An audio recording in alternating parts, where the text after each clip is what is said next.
بە ئەو لایەنە دەدەم کە مافی ملەتی کوردی دەوێت کە خاک دەپارێزی، کە کەرامەتی ملەتی کورد دەپارێزی، کە ناوچە دابڕاوەکان دەگەڕێنەوە بۆ هەرێمی کوردستان، کە داوای سربەخۆیی دەکات، کە داوای ئارامی دەکات، کە داوای پێکەوە ژیان دەکات. مادام ڕۆژی دەیدا دەنگدانە لە بۆ قوارەی هەرێم بە قووەت ببی بەهێزبی قوارەمان لە بەغدا بەهێز ببی، بتوانین مافەکانی ملەتی کورد بچەسپێنین. ئەمە دەنگ دەدەینە ئەوانەی کە بڕوامان پێیان هەیە، ئەو پارتەی کە بڕوامان پێ هەیە دەزانین کە ئەگەر ئەوان نەبی قوارەی هەرێمی کوردستانیش نامێنێ.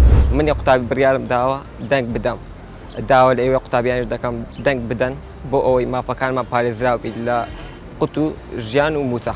بۆ ئەوەی بتوانین مافەکانمان زامن بکەین لە بەغدا، ئێمە دەنگ دەدەین، بەڵام دەبێ هۆشیار بین کەوە دەنگ بە چێ دەدەین و لە چ سنوورێک دەنگ دەدەین، چونکە سنوورەکان دابەشکراون بۆ ئەوەی دەنگەکانمان نەفەوتێت، دەبێت ئەو کاندیدەی کە بۆمان دیاری کراوین لەو سنوورە دەنگ بدەن.